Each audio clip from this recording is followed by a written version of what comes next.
베드로 사도의 고백을 이렇게 담아내고 있습니다.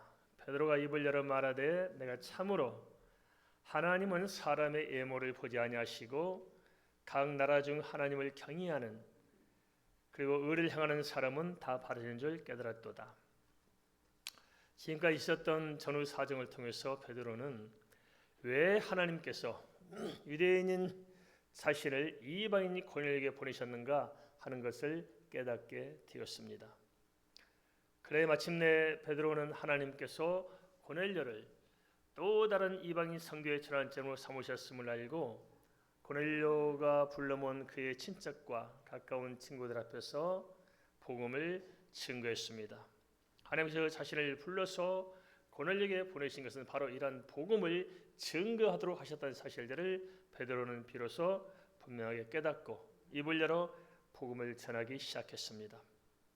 그러면 당시 베드로가 고넬료의 집에서 증거한 복음은 어떤 것이었을까요? 물론 성경에 다양한 복음이 나오고 있습니다. 또 베드로의 경우도 사도행전 2장에서 전한 복음이 있었습니다. 그런데 오늘 말씀은 거기에서 좀 더 확장해서 고넬료 가정의 복음이 무엇인가를 이렇게 이야기하고 있습니다. 사도행전 10장 36절에서 38절을 좀 같이 보겠습니다.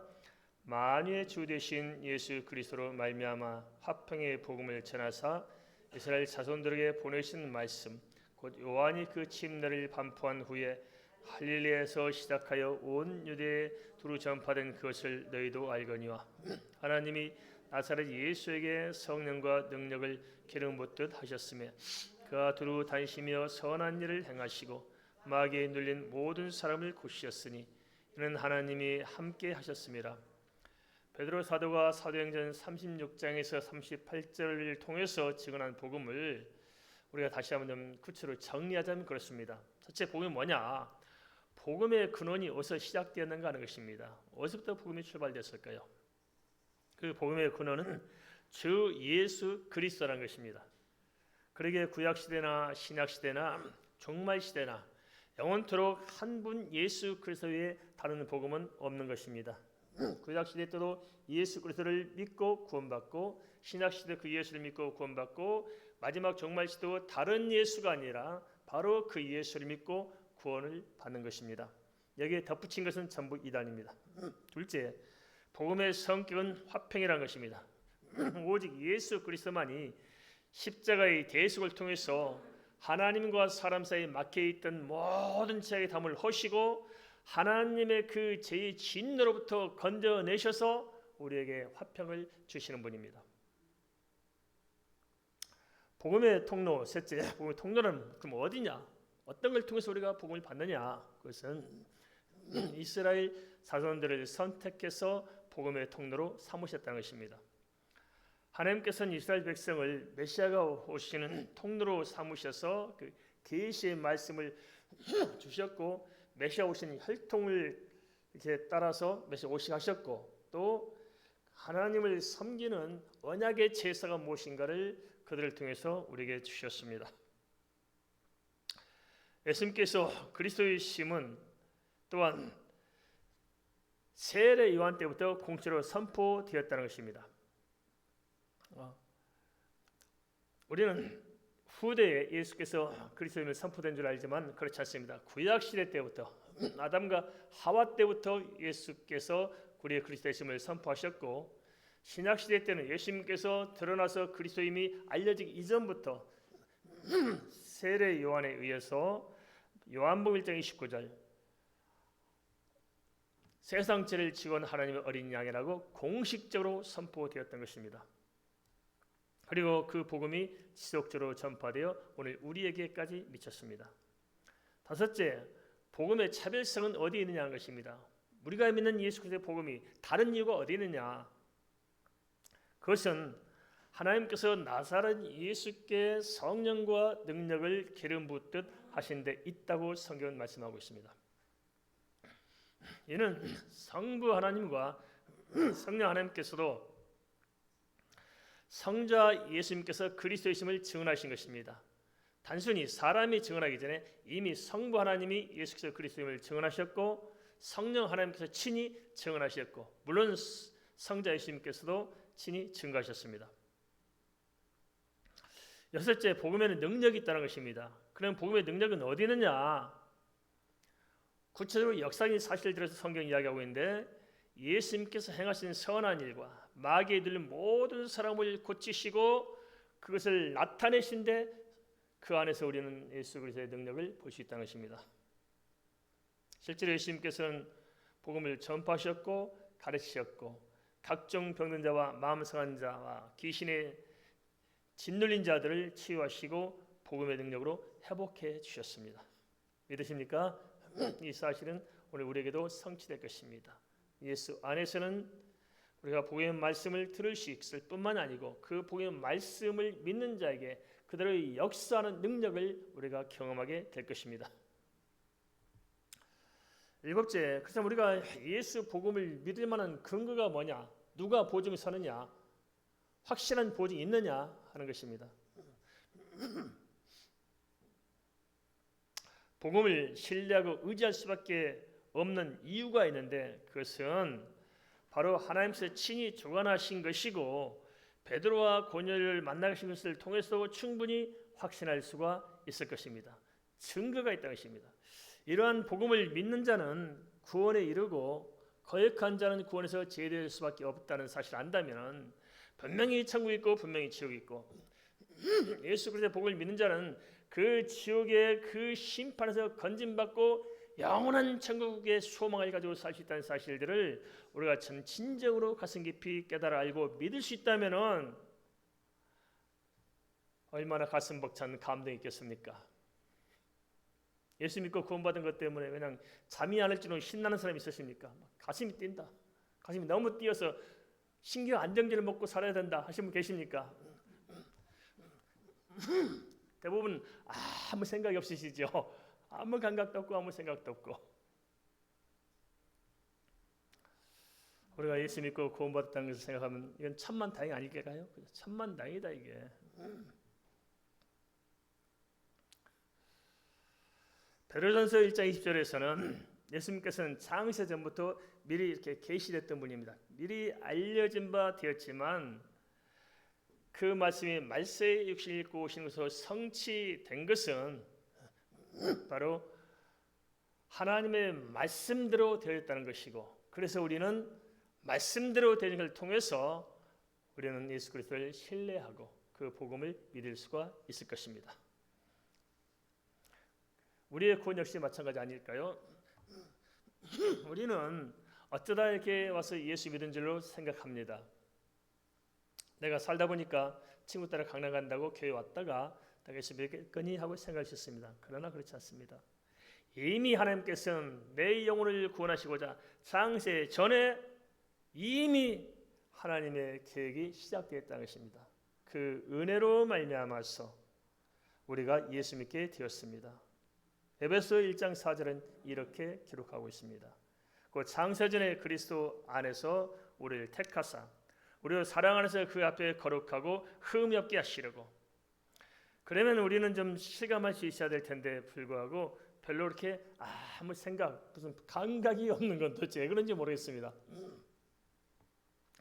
예수 믿고 구원받으신 엄청난 대사건이 아닐까요? 내 일생일 때 가장 큰 사건이 예수 믿고 내가 거듭나서 하나님의 자녀가 됐다는 것, 그것이 엄청난 대대적인 사건인데도 불구하고 우리는 뭐 집한테 산 것은 큰 사건일지 모르지만은 뭐 이건 별 사건이 아닌 것처럼 생각할 수 있습니다. 아닙니다. 예수 믿었으면 인생에서 이미 성공한 것입니다. 믿습니까? 따라서 합니다. 예수 믿으면 인생에서 성공한 것이다. 믿으십니까?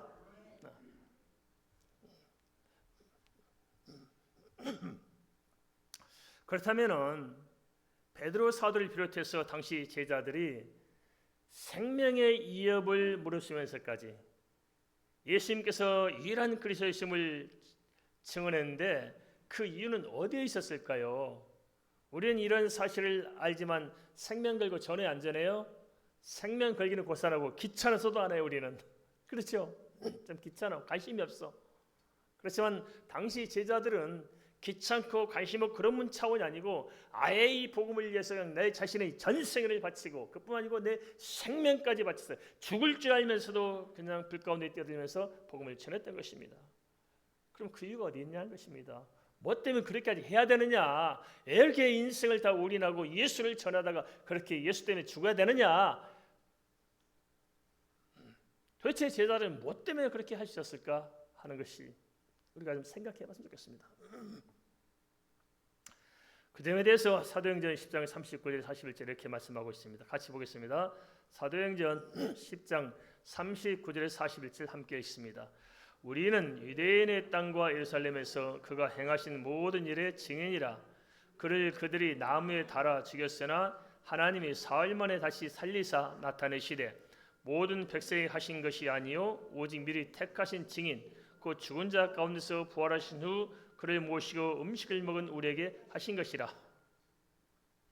예수님께서는 승천하시 전에도 예루살렘과 온 유대와 사마리아 땅까지 이르러 온 세계 열방을 향해 구원의 복음을 증가라고 말씀하셨습니다. 한데 모든 사람이 그 말씀을 따른 것이 아니었습니다. 그렇지만 소수의 사람들은 진짜 예수님의 그 말씀을 받고 생명을 걸고 복음을 전파하는데 그로 인해서 얼마나 많은 고난과 핍박과 어려움을 겪은지 말할 수 없습니다. 심지어 죽임을 당하잖아요. 그런데 한 번도 그것을 불평하거나 원망한 적이 없고 오히려 고난을 당하면 당할수록 나 같은 인간이 무엇이길래 하나님께서 나를 이렇게 귀하게 써주셔서 그리스도의 복음을 전하는 사람으로 사용하시는 것 때문에 오히려 감격하면서 그 고난을 감내할 수가 있었다는 것입니다.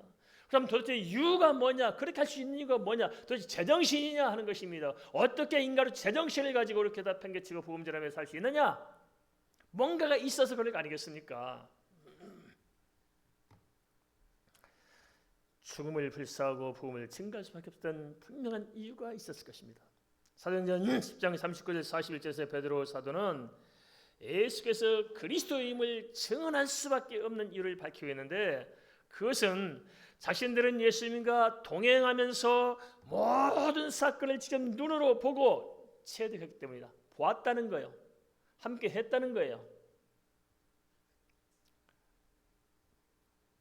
예수님께서 유대와 예루살렘에서 행하신 모든 일도 지켜봤고 오병의 기적도 지켜봤고 무리를 걸어오신 것도 지켜봤고 병든 자를 고친 것도 보았고 죽은 나사로를 살린 것도 보았고 다 봤다는 거예요. 직접 눈으로. 무엇보다 사전에 이미 말씀하신 그대로 말씀하셨던 그대로 십자가에 죽으셨고 말씀하신 대로 부활하셨고 또 말씀하신 대로 승천하신 모습을 보았어요? 안 봤어요? 보았다는 거예요.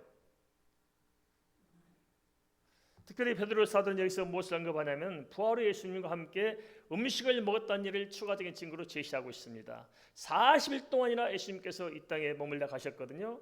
그러니까 40일 동안 보았어요? 안 봤어요? 보았다는 거예요. 우리가 잘 아는 도마 사건을 알지 않습니까? 도마가 안 믿었어요. 도마야 봐라. 네 말대로 손가락에 찔러보고 옆구리에 손가락 찔러봐라. 그리고 좀 믿는 자는 되라. 보지 않고 믿는 것이 참 복된데 나는 보고도 못 믿느냐 답답하다. 만져봐라. 도마가 만져봤을까 안 만져봤을까요? 잘 모르겠어요. 가서 물어봐야지. 만져봤을까 안 만져봤을까? 근데 우리에게도 이런 의심이 있어요. 만져보고 싶어요. 저도 그런 생각을 해요. 하나님 진짜 제가 백날 설교도 소용 없습니다.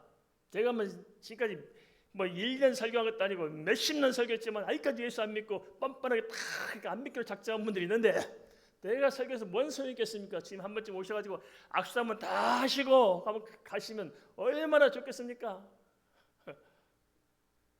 그런데 문제는 그래도 안 믿는 사람은 안 믿어요. 이게 문제 아니겠습니까? 예수님 당시 십자가 사건을 지켜봤고 부활을 지켜봤고 심지어 예수님의 부활의 소문을 감추고자 그렇게 시시시하고 돈을 주어서 그렇게 거짓 선지를 하도록 만든 그 사람들이 예수님의 부활 사건을 봤을까 안 봤을까요? 봤어요.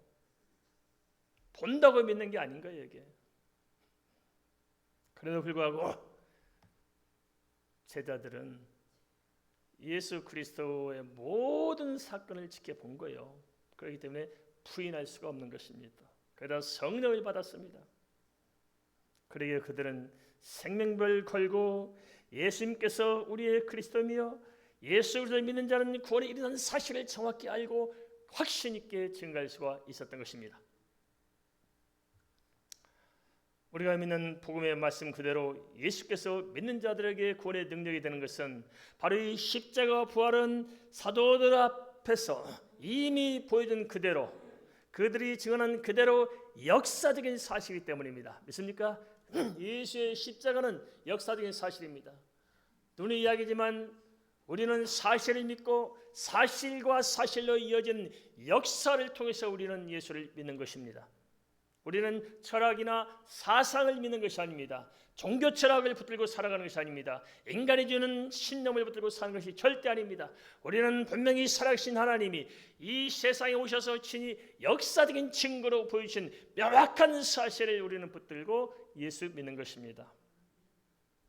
그렇기 때문에 예수 믿는 것은 기적 같은 일이고, 예수 믿으면 이미 우리는 다 성공한 것이고, 예수 믿으면 길이요 진리요 생명 그 예수 안에서 이미 인생은 자유할 수가 있는 것입니다.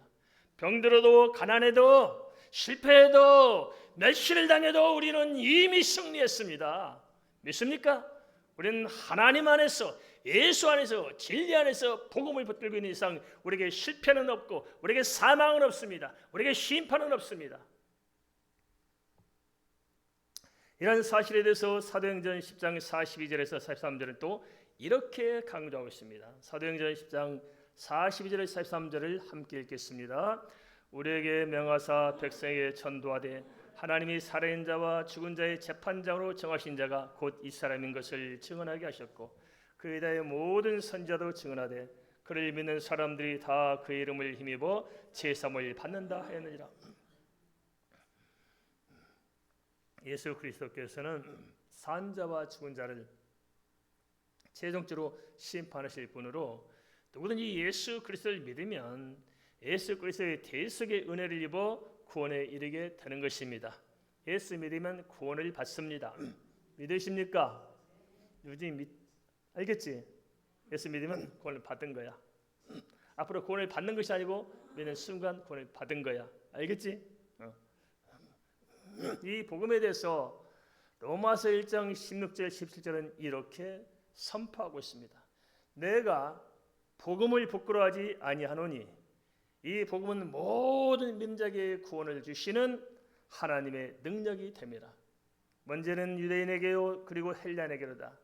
복음에는 하나님의 의가 나타나서 믿음으로 믿음에 이르게 하나니 기록된 바 오직 의는 믿음으로 말미암아 살리라 함과 같으니라.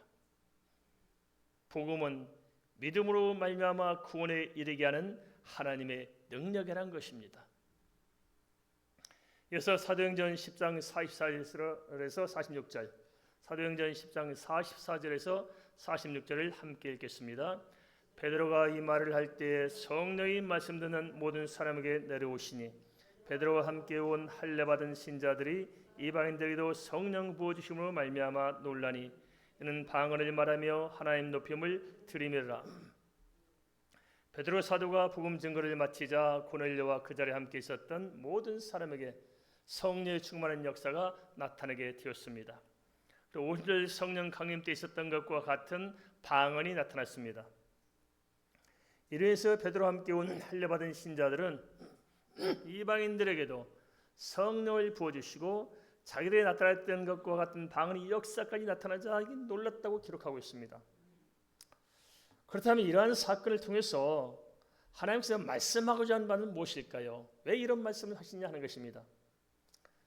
규모는 다르지만 오순절날과 같이 유대인들과 이방인들이 함께 모였던 자리에서 똑같은 사건이 반복된 것은 유대인과 이방인이 하나님께서 다르지 않음을 보여주는 것이라 할 수 있습니다. 당시 오순절 사건도 유대인이 모였었고 이방인이 모였던 자리에서 성령의 강력한 역사가 일어났고 또한 고넬료 집에서도 베드로와 함께 온 유대 사람들과 또 거기 있던 이방인 사람들 있던 자리에서 성령이 동일하게 역사하심으로 말미암아서 성령 안에서 유대인과 이방인의 차별이 없음을 주님께서 이렇게 실제적인 역사로 보여주셨다는 것입니다. 이건 사람이 이성으로 깨달지 않기 때문에 성령께서 역사하신 것입니다. 신앙의 세계는 그렇습니다. 사람의 머리로 해석할 수 없는 부분이 많습니다. 안 그렇습니까? 하나님의 은혜를 우리 어떻게 사람의 머리로 다 해석할 수 있어요? 인간의 이성 밖에서 일어나는 사건들이 분명히 있는 것입니다.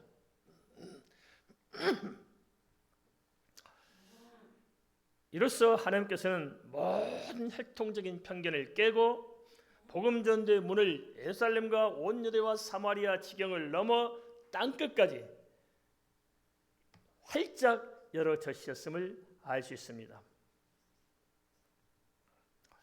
사도행전 10장 44, 46절을 통해서 우리는 하나님께서는 분명히 유대인이나 이방이나 예수 그리스도의 복음에는 차별이 없다는 사실들을 계시하신 것입니다. 다만 이스라엘 백성들은 복음의 통로로 쓰였을 뿐인데 정작 이스라엘 민족이 그 사실에 둔감했습니다. 자기들만 선택받은 것이 아니고 자기들의 우편 배달부로 선택하셨는데 자기들이 배달하지 않고 자기들만 가지고 있었습니다. 그게 편견이었습니다. 혈통적 편견, 민족적 편견, 복음에 대한 오해, 그것을 이런 성령 역사가 강하게 임함으로 그걸 깨뜨리고 이방인에게 복음을 전해줄 수 있도록 그렇게 하신 것입니다. 그래서 우리 크리스천들이 잘 알아야 됩니다. 우리가 복음을 받았다는 것은 우리만 구원받고 끝나라고 준 것이 아닙니다. 우리를 통해서 또 다른 누군가를 구원하기 원하실 것입니다. 하나님께서는 제가 경험상 이런 뭐 좀 비유가 적절할지 모르겠습니다만은 용서하고 들으시기 바랍니다. 하나님께서는 잘하신 것이 쓰리쿠션을 잘하신 것 같습니다. 쓰리쿠션이 뭔지 아십니까? 당구 쳐보신 분도 아시죠? 쓰리쿠션. 이걸 맞추려면 이걸 때려서 이게 쫙 굴러서가 맞추게 합니다. 직접 안 합니다. 하나님께서는 저 사람을 구원하려면 저 사람 말 안 들으니까 먼저 나부터 변화시켜서 내가 저 사람 전도하도록 만듭니다. 그게 쓰리쿠션. 축복도 그러더라고요. 하나님께서 내 주변 사람이 잘 되게 해서 내가 도움받도록 만들어주세요. 하나님 참 그런 역사가 많습니다. 참 헤아릴 수 없는 많은 역사가 있습니다. 이스라엘 백성들을 통해서 이방인을 구원하도록 하나님께서는 그렇게 하셨는데 그들이 깨닫지 못했습니다. 우리도 마찬가지입니다. 오늘 우리를 통해서 또 다른 이방인을 우리가 구원하도록 하나님이 역사하십니다. 그래서 우리는 이런 선교 사명을 감당하고 있는 것입니다. 이건 우리가 원하건 원치 않건 하나님의 뜻이기 때문에 소명으로 받아서 우리가 할 뿐입니다.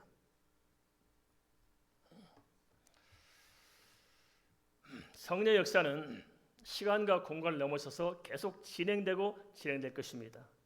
오순절 날에만 있었던 것이 아니라 오늘날에도 똑같은 역사가 나타날 수 있음을 성경 베드로와 고넬료의 만남을 통해서 충분히 입증해주고 있습니다.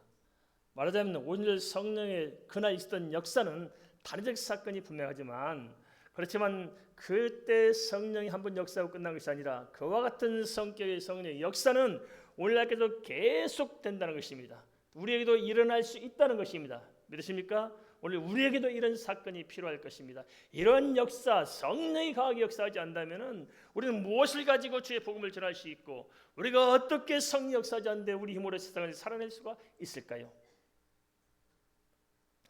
물론 에베소 3장 5절 6절은 다른 세대에서는 이전에 성령의 역사가 나타나지 않는다는 것고 이야기하고 있습니다. 그것은 뭐냐? 이방인들이 복음으로 말미암아 이미 예수 안에 들어있기 때문이라고 또 말씀하고 있습니다. 그게 무슨 말이냐? 왜 우리는 그러면 그때처럼 이렇게 성령 역사가 없습니까? 하는 것에 대한 설명입니다. 그게 뭐냐? 우리 잘 알겠습니다. 성령의 사역, 성령 역사의 목적이 무엇인가 하는 것을 알려는 것입니다. 그 뭐냐? 성령께서는 어떻게 그냥 우리에게 쇼킹한 사건을 보도록 하기 위해서 역사하신 것이 아니고 성령의 첫 번째 사역의 목표는 뭐냐? 성령께서는 우리로 하여금 성경의 복음의 말씀을 듣고 깨달아 알도록 하심으로써 예수 믿고 구원받도록 하는 것이 성령의 사역의 첫 번째입니다. 이해되십니까? 그래서 이미 예수 믿는 사람에게 예수 믿도록 하는 성령의 역사가 필요 없을 것입니다. 이미 믿었으니까. 그러면 우리에게는 지금 예수 믿고 사니까 성령 역사가 없느냐? 그 말씀은 또 아닙니다. 그게 뭐냐? 우리가 예수 믿는 사람에게 예수 믿도록 하지는 않지만은 그러나 우리가 여전히 성령의 은혜가 필요합니다. 그래서 기도하면은 똑같은 성령의 역사적인 사건이 지금도 일어날 수가 있습니다. 그리고 실제 우리 예수 믿는 사람들도 이 성령의 은혜를 경험하지 않으면은 예수 믿기 힘들어요.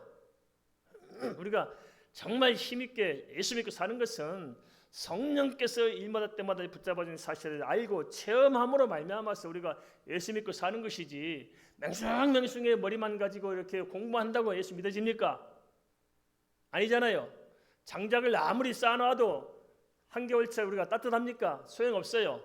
장작에다 불을 붙여야 열이 나고 따뜻한 겁니다.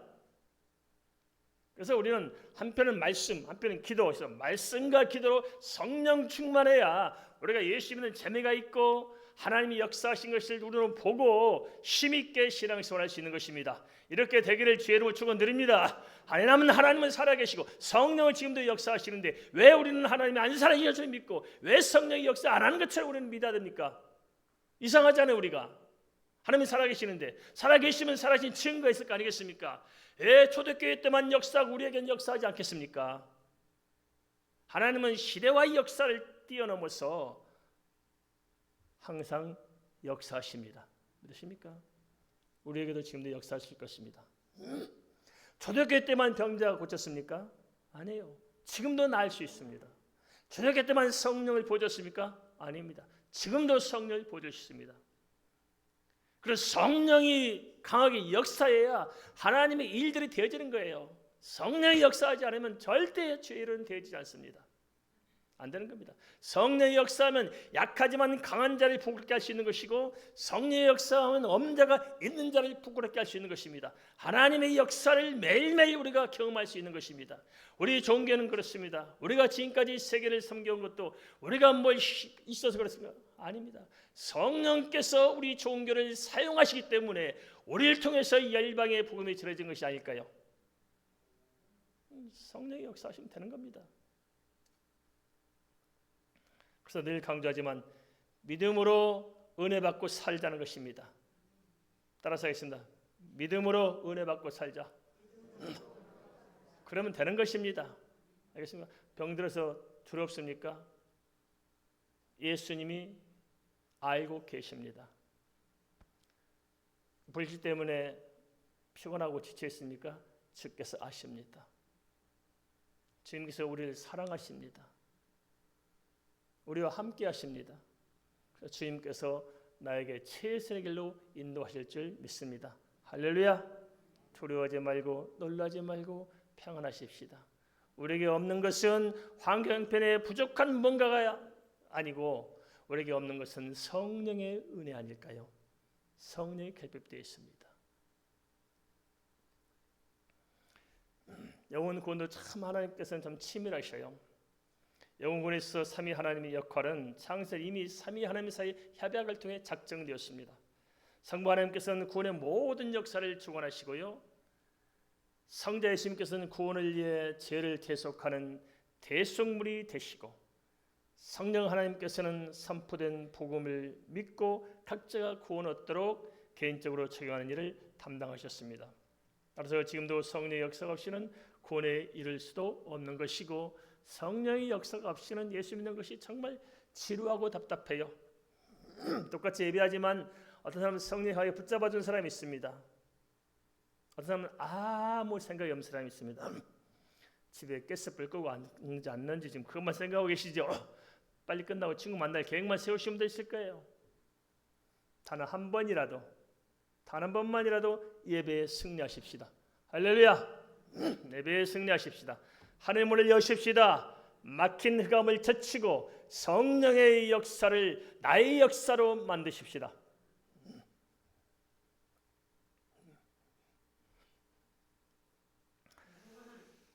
고린도전서 12장 3절 이렇게 말씀하고 있습니다. 그러므로 내가 너희에게 알리노니 하나님이 영으로 말하는 자는 누구든지 예수를 저주할 줄 하지 아니하고 또 성령으로 아니하고는 누구든지 예수를 주시라 할 수 없느니라. 그런가 하면 요한일서 4장 13절도 이렇게 말씀하고 있습니다. 그의 성령을 우리에게 주심으로 우리가 그 안에 거하고 그가 우리 안에 거하는 줄을 아느니라. 우리가 뭘로 알 수 있어요? 성령 은혜를 받아야 알 수 있는 것입니다. 성령 은혜를 받아야 알 수 있어요. 하나님의 말씀이 어떻게 열려집니까? 많이 암기했다고 열려질까요? 아니요. 성령의 은혜를 받으면 말씀이 열려집니다. 성령의 은혜를 받은 말씀이 믿어집니다. 성령의 은혜를 받은 믿는 말씀대로 성취된 것을 내 눈으로 목도하게 되어 있습니다. 하나님은 살아계시기 때문에 실제적인 우리 삶 속에서 역사하는 것입니다. 우리가 정말 신앙생활을 한번 정해해 보시기 바랍니다. 제대로 힘입고 살고 있습니까? 대부분 사람 너무 우리는 개념적이에요. 너무 똑똑하고 너무 잘나서 우리는 머리만 붙들고 있습니다요. 그저 이 땅에서 그냥 죽을 고생하면서 그냥 내 생각대로 살다가 예수 믿으시니까 천국 가겠거니, 그죠? 너무나 막연하고 너무 추상적이에요. 신앙생활은 막연하고 추상적인 것이 아닙니다. 그렇게 신앙생활이 막연하고 추상적인 것이고, 우리가 그렇게 믿는 예수가 그렇게 막연하고 추상적인 인물이었다면 무엇 때문에 제자들은 생명 걸고 복음을 전했고, 무엇 때문에 죽기까지 충성하며 살 이유가 어디 있었을까요?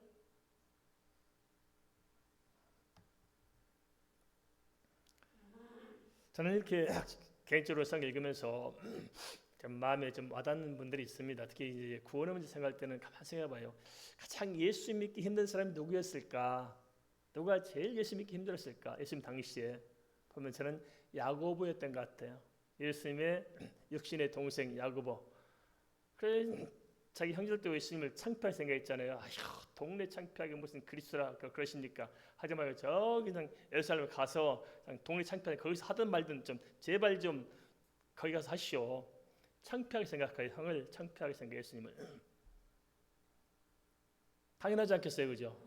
너무너무 창피한 거예요. 동네에서 그리스도라 하고 다니니까 창피한 거니까 야, 갈릴리 하지 말고 저기 예루살렘 가서 하든 말든 우리 눈밖에 좀 벗어나서 좀 마음대로 하시오 하고 내쫓아낸 거예요. 말하자면 마음으로부터. 그런 그가 예수 믿고 사도가 되고 예루살렘 교회 초대 담임 목사가 됩니다. 이유가 어디 있었을까요? 예수님의 말씀대로 십자가에서 죽으셨고 부활하셨고 승천하신 장면을 눈으로 보지 않았더라면 그렇게 할 수 있었을까요? 그에게 성령이 보지 않았으면 그럴 수 있었을까요?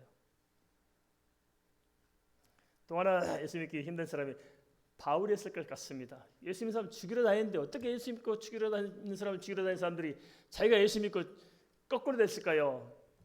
어제까지는 예수 믿는 사람 죽이러 다니다가 오늘부터는 내가 예수 찾아다가 죽임을 당할까 싶어서 맨날 긴장하며 살아야 됩니다.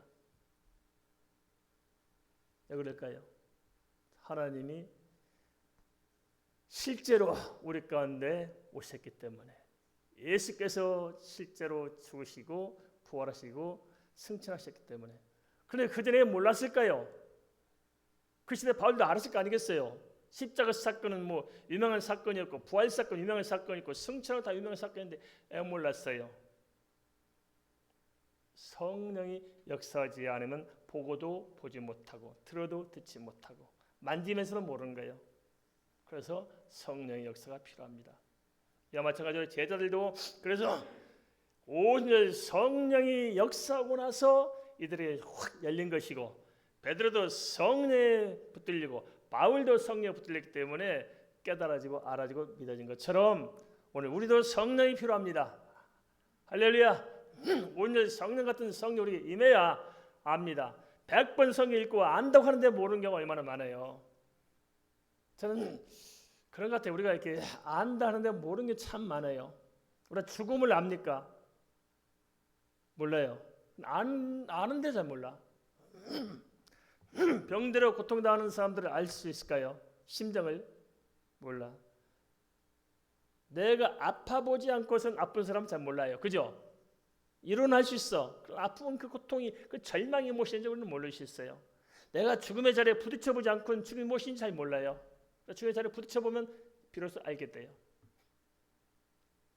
근데 우리가 경험하지 않고도 알 수 있기 위해서 뭐가 필요하냐? 성령 역사하시면 깨달아지는 거예요. 믿습니까? 성령 역사하시면 실감나게 할 겁니다. 요즘 뭐 천국 갔다 지옥 갔다 하신 분들 계시는데 모르겠습니다. 저는 부정도 하지 않고 인정도 할 수 없는 것 같습니다. 있을 수 있겠죠. 있을 수 있어. 그런데 괜히 개꿈 꿔놓고 무슨 천국 갔다 이런 거 말고 진짜 성령께서 하시는 부분들이 있으라 생각해요. 그래서 가끔 그런 생각 듭니다. 하나님, 우리 교회 식구들 좀 잘 믿는 분들은 천국 한번 좀 보여주시고 예수 개떡같이 믿는 사람은 지옥 한번 보여주면 좋겠습니다. 그리고 가서 관광 한번 시켜주세요. 관광 한번. 그럼 얼마나 좋을까? 그런데요. 그렇게 천국 보고 지옥 보고 왔다고 간증하는 사람들 역시 마찬가지로 타락하더라고요. 나중에 보니까 타락해요. 이유가 뭘까요? 성령을 떠나면 타락하고 성령 떠나면 기억 상실증에 걸리게 되어 있습니다. 그래서 우리는 한 번 성령 충만한 것이 아니고 지속적으로 연속적으로 반복적으로 계속적으로 성령 안에 머물러야 합니다.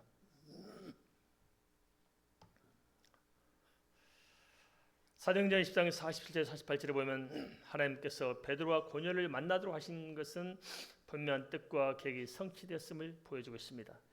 유대인인 베드로가 고넬과 함께했던 이방인들에게 세례를 베풀게 된 것 또한 예수 그리스도의 복음 안에서는 유대인이나 이방이나 차별이 있다 없다? 없다는 것입니다. 그것을 명확하게 보여주고 있습니다. 그들이 베드로에게 며칠 더 머물기를 청한 것은 복음이 깨달아지고 믿어졌기 때문일 것이고 예수 믿고 세례받은 기쁨이 너무도 컸기 때문일 것입니다. 우리는 어떻습니까? 세례받은 기쁨이 있습니까? 세례받을 때 감격이 있었습니까? 기쁨이 있었습니까? 우리는 너무 쉽게 생각하는 것 같아요. 심지어 그런 분이 있어요. 세례하려고 딱 이름 불러서 앞에다 세례하는데 그때 그 자리에서 하는 말이 목사님 우리 엄마가 그러는데 제가 유아세례 받았다는데 그 자리에서 그렇게 말하는 사람도 있어요. 나 너무너무 황당해요. 이거 어떻게 해가? 너무너무 황당해. 어떻게 적응이 안 되는 적응이 안 되게. 어떤 분은 또 성찬식도 그런 때가 있어요. 성찬 하니까 떡을 돌리니까 저한테 목사님 하나만 더 주면 안 돼요? 그러더라고요. 무슨 은혜가 많아서 그런가 싶어서 하나 줬더니 딱 가지고 있다가 자기 애기 먹이더라고요. 뒤에다 먹이고 앉아있어. 제가 적응이 안 돼.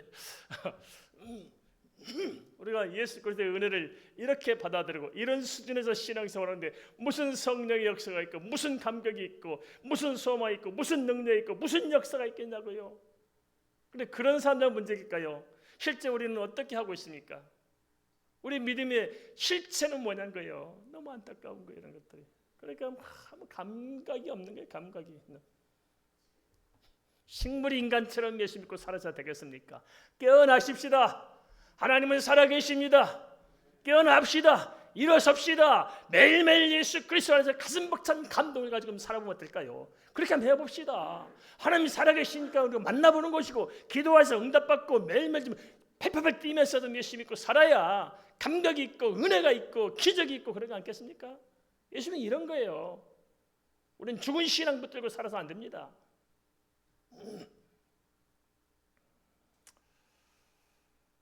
도대체 무엇이 문제일까요? 한번 찾아보십시다. 고넬료 가정에 맺던 성례 역사는 당시 기독교 공동체로 하여금 예수 그리스도 안에서는 유대인이나 이방인이나 차별이 없음을 깨닫고 복음이 땅끝으로 전파되도록 신앙적인 기반과 신학적인 기반을 만드신 것이었습니다. 실제로 사도행전 11장에 들어서면 이러한 사도행전 10장의 사건을 토대로 안디옥교회가 굳건하게 세워지고 있음을 알 수 있습니다. 중요한 것은 그 사람이 누구든지 혈통과 신분과 살아가는 시대에 관계없이 예수 그리스도의 복음을 믿는 자는 구원에 이르는 것이고 믿지 않는 자는 어쩔 수 없이 심판이 될 수밖에 없다는 것입니다. 우리가 올바로 알아야 할 것은 예수 그리스도의 복음은 하나님께서 1차 시인자는 그 이스라엘 백성들의 희생을 통해서 우리에게 주어졌고 그 사이에 얼마나 많은 사람들이 피 흘려서 오늘 우리에게 복음을 전해주었느냐 하는 것입니다. 우리 대한민국에도 얼마나 많은 사람이 이 땅에서 피 흘리고 죽어지고 그래서 우리에게 복음이 전해졌겠습니까? 가치를 좀 아십시다. 그죠? 가치를 좀 아십시다. 또 하나 우리가 흔들지 말아야 할 것은 예수 그리스도의 복음에는 분명히 구원하는 능력이 있다는 것이고 그 근거는 복음은 증인들을 통해서 신뢰할 수 있는 명확한 증거를 가지고 있다는 것입니다. 명확한 증거가 있는 거예요. 베드로나 고넬료뿐만이 아니라 바울과 사도들과 오늘날 크리스찬에 이르기까지 예수 그리스도의 복음은 구원의 유일한 능력임을 증언하고 있습니다. 한 가지 안타까운 것은 그럼에도 사람들은 여전히 복음을 불신하거나 거역한다는 사실이고 교회 안에서 들어와 있는 사람들을 쳐다 복음의 능력을 상실하고 있는 것이 아니냐 하는 것입니다. 교회 안에 있지만 아직 예수를 몰라요. 예수 믿다지만 복음의 능력에 붙들려 있지 않아요. 예수 믿다지만 전혀 예수 그리스도와 더불어 살지도 않아요. 예수 믿다지만 예수께 주시는 감동이 없어요. 성령의 역사가 없어요. 이게 되겠습니까? 이렇게 해서 어떻게 이 시대를 우리가 이겨낼 수 있을까요? 이 많은 유혹과 이 많은 영적인 혼란 가운데 우리는 직면하고 있는데 뭘 가지고 우리가 이 세대를 살아낼 수 있을까요? 도대체 왜 그럴까요? 뭐 때문에 갈수록 교회들이 연약해져 가고 성도들이 뭐 때문에 갈수록 방황하는 것일까요? 그것은 교회들이 복음을 증거하는 각자의 현장을 점점 놓쳐감으로써 성령의 능력을 체험할 수 있는 기회를 상실하거나 또는 복음의 능력에 대해 확신하지 못하고 있기 때문이 아닐까요? 주님을 만났습니까? 내 안에 주님이 계십니까? 지금 음성을 듣고 있습니까? 주님이 나와 함께하고 계십니까? 정말 매일매일 삶 속에 그냥 내가 살아가고 있는 겁니까? 아니면 주님과 더불어 살아가고 있는 것입니까?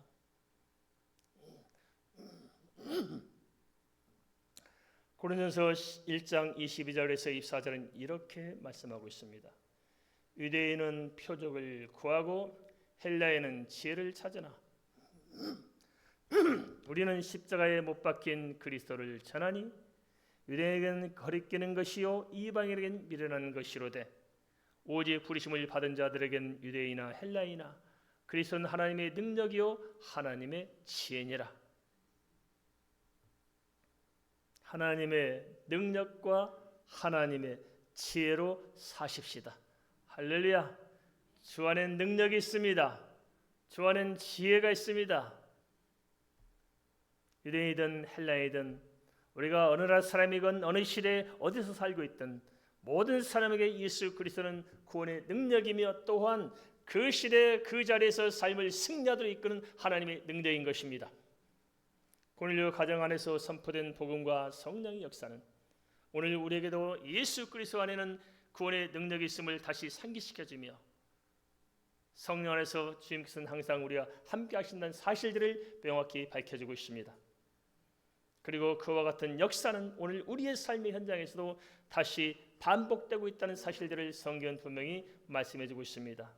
따라서 오늘 이 시대에 사는 우리도 다시 한 번 더 우리는 주 안에서 복음에 붙들 하나님의 자연한 사실을 좀 기억하시고 다시 한 번 말씀을 붙들고 다시 한 번 기도를 붙들고 다시 한 번 주 앞에서 거룩해지고 다시 한 번 주의 성령 안에서 은혜 가운데 강성해지십시다.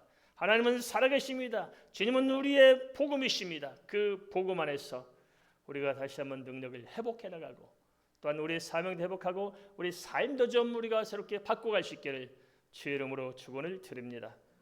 우리 말씀 생각하면서 함께 기도하겠습니다.